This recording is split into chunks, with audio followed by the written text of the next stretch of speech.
Kita nih udah 1 bulan lebih, bayangin nih. Apabila kita bisa mengajak 9 orang, ada free 1 orang. Pesawatnya Emirates, kemudian ada cashback 2.500.000 dan lain sebagainya. Tapi ternyata ini tidak diberangkatkan sama sekali tidak berangkat.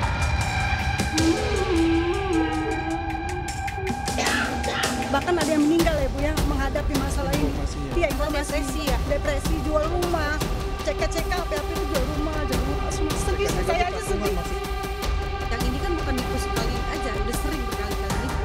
Karena dia ganti nama, jadi kita nggak tahu nama aslinya kan Mahfud, tapi ke kita itu namanya Abi.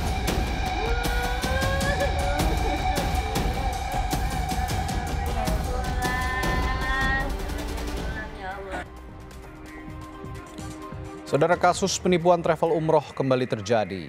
Kali ini seorang residivis penipuan umroh menipu ratusan korban jemaah haji. Kerugian yang diderita para korban pun tak tanggung-tanggung, ditaksir mencapai 100 miliar rupiah. Pak Haji. Mahfud beserta dengan komplotannya hanya tertunduk ketika ditampilkan dalam konferensi pers di Polda Metro Jaya. Mahfud, salah satu tersangka kasus penipuan travel umroh PT Naila Syafah Wisata Mandiri, adalah residivis di kasus yang sama. Agar tidak menimbulkan kecurigaan, Mahfud mengganti namanya. Dengan nama yang baru ini, tersangka membuka 316 cabang travel umroh di seluruh Indonesia, namun hanya 48 cabang yang memiliki izin. Tersangka juga menawarkan pada pemilik cabang janji atau hadiah agar tiap cabang membawa banyak pendaftar. Tersangka ini yang notabene residivis ini dia pintar, dia membuka cabang di seluruh Indonesia sejumlah 316 cabang yang berizin hanya 48. Kemudian disampaikan pada cabang-cabang ini apabila bisa merekrut 900 jamaah masing-masing cabang ini, maka akan diberikan mobil operasional Innova dan juga dana operasional 250 juta. Agar tidak ketahuan bahwa yang bersangkutan ini dulu pernah melakukan modus yang sama ataupun residivis, ya, yang bersangkutan mengganti namanya, yaitu Mahfud Abdullah menjadi Abi Hafiz Al-Maqdizi. Kerugian akibat penipuan ini pun tidak main-main, mencapai 100 miliar rupiah. Modus yang digunakan beragam, salah satunya menawarkan 1 tiket gratis bagi pendaftar yang bisa membawa 9 calon jemaah lain untuk berangkat. Salah satu korban yang tertipu mengaku sudah mengeluarkan uang hampir 400 juta rupiah. Sementara yang didapat korban hanyalah koper umroh, namun tidak kunjung diberangkatkan. Perjanjiannya itu 9 jamaah, free 1 jamaah. Diberangkatkan tanggal 28 Oktober 2022, tapi hingga saat ini tidak diberangkatkan dan dijanjiin terus-menerus dijanjikan. Itu sejak Oktober tahun kemarin? Oktober. Itu berapa nilai yang dikeluarkan di setiap jamaahnya? 1 jamaahnya 38 juta. Langganan saya. Langganan saya menawarkan kalau yang punya travel ini kakaknya, kakak iparnya, amanah. Tenang aja, ini amanah. Tapi ternyata saya ditipu. Gitu, dan semuanya bohong, dijanji-janjiin manis terus, dan saya selalu tidak meminta, selalu baik-baik, sabar, nggak pernah kasar, tapi selalu diiming-iming, tapi tidak berangkat sampai sekarang. Klien kami selalu diiming-imingkan untuk di reschedule sampai sudah dikasih koper dan aksesoris lainnya, namun sampai sekarang tidak diberangkatkan juga. Menghimbau kepada Kementerian Agama Republik Indonesia, inilah momen untuk bebenah diri, bebenah instansi dalam hal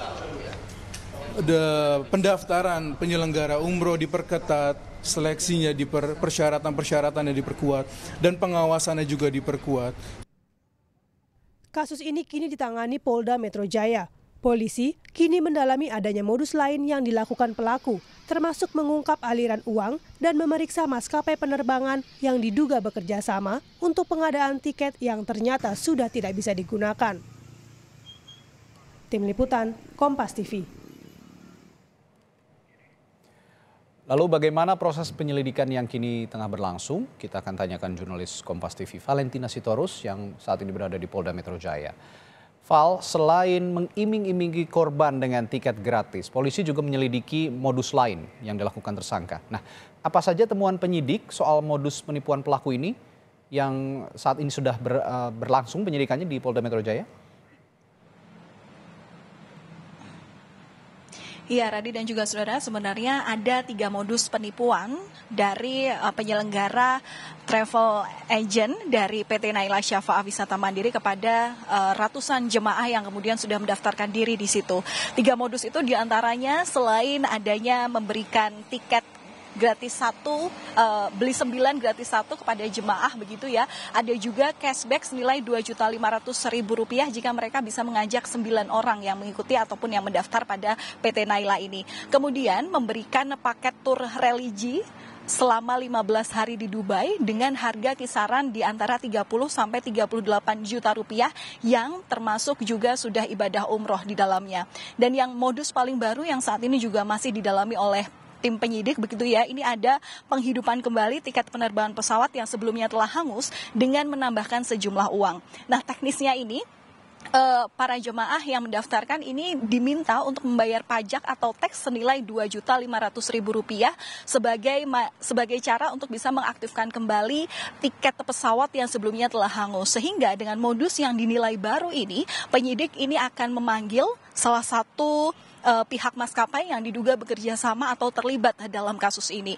Setidaknya Radi dan juga saudara, dari kasus ini polisi telah menangkap 3 orang pelaku, di mana 2 diantaranya merupakan pasangan suami istri, 1 yang bernama Mahfudz Abdullah ini merupakan residivis, kemudian Halijah Amin dan juga Hermansyah ini merupakan direktur dari PT Naila Syafa'ah Wisata Mandiri.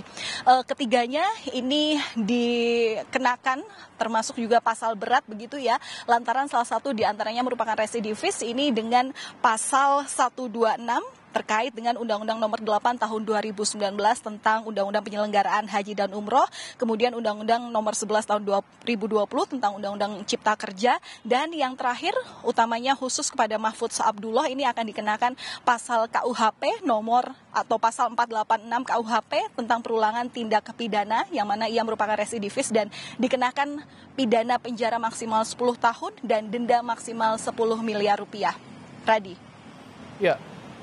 Lalu yang penting juga soal biasanya tuntutan ganti rugi dari para calon jemaah yang tertipu ini. Sejauh ini sudah ada tuntutan ganti rugi yang dilayangkan pihak korban? Seperti apa nanti proses ganti ruginya jika memang ada mekanisme seperti ini, Valen? Iya, Radi dan juga saudara, tentu dengan terkait pergantian rugi dari jemaah ini, tentu polisi atau tim penyidik ini memastikan berapa kerugian yang ditaksir dari jemaah ataupun juga kerugian terkait dana yang digelapkan oleh travel agent dari PT NSWM ini. Nah, sebelumnya ini kan ada juga nih Polda Metro Jaya ini mendirikan posko aduan yang mana ini mempersilahkan masyarakat yang diduga ini menjadi korban penipuan travel agent ini, dan kemarin juga baru saja dirilis dari Kasubdit Keamanan Negara Dirkrimum Polda Metro Jaya AKBP Joko Dwi Harsono bahwa dari 500 korban yang diduga menjadi korban dari kasus penipuan ini, setidaknya baru 13 laporan polisi yang sampai dari posko pengaduan itu. Sehingga kalau misalnya kita melihat dari 2 jenis penipuan yang dilakukan oleh PT Naila Syafa'ah Wisata Mandiri ini, setidaknya ada 2 jenis yang dilakukan. Pertama, ini korban sudah diberangkatkan kemudian ditelantarkan di di Mekah Arab Saudi setelah melakukan ibadah umroh begitu. Kemudian penipuan yang kedua ini jenisnya ada beberapa korban yang kemudian tidak jadi diberangkatkan, di mana uangnya sudah dibayarkan seluruhnya tapi diduga ini dilakukan atau digunakan untuk membayar atau membeli aset bagi PT Naila itu sendiri. Nah, jika memang nanti ada permintaan ganti rugi daripada jemaah yang menjadi korban ini, tentu aset inilah yang nantinya akan dihitung, kemudian jumlahnya apakah bisa untuk menjadi membayar kerugian daripada para jemaah umroh ini. Tapi tentu ini semua harus dihitung secara berkala berdasarkan penyelidikan atau penyidikan yang saat ini sedang berlangsung, karena pada dasarnya ini polisi juga mengenakan dugaan pasal tindak pidana pencucian uang dari para tersangka selaku yang terlibat dari PT NSWM ini. Polisi sementara ini membuka posko aduan berupa hotline begitu ya, yang ada di nomor 081-281-71998. Ini tidak hanya terbuka bagi para jemaah yang menjadi korban penipuan PT Naila Syafa'ah Wisata Mandiri yang ada di sekitaran DKI Jakarta dan sekitarnya, tapi juga jemaah lainnya yang merasa dirinya tertipu begitu ya, atau curiga terhadap sejumlah penyelenggara wisata ataupun juga ibadah haji dan umroh dengan para penyelenggaranya ini. Nah, mungkin dari kasus ini ada sejumlah hal yang patut menjadi catatan bagi sejumlah pihak. Jika memang pihak kepolisian ini sudah menerbitkan satuan tugas anti mafia umroh, kemudian juga catatan kepada pemerintah melalui Kemenak ini bagaimana pemerintah kemudian mendata kembali agen-agen wisata, travel, penyelenggara haji dan umroh supaya tidak terjadi penipuan kembali kepada para jemaah yang sebenarnya bertujuan untuk ibadah. Karena Radi dan juga saudara, untuk korban penipuan travel haji dan umroh ini diduga ini terus bertambah setiap tahunnya, apalagi saat ini kita telah terbebas dari pandemi begitu ya. Di masa endemi ini banyak sekali masyarakat yang menginginkan untuk beribadah, utamanya dalam melakukan ibadah umroh dan juga haji. Radi. Ya, diharapkan masyarakat lebih jeli lagi, lebih bijak lagi dalam memilih travel umroh atau haji untuk ke depannya agar tidak terjadi seperti ini lagi. Baik, terima kasih Valentina Sitorus melaporkan langsung dari Polda Metro Jaya.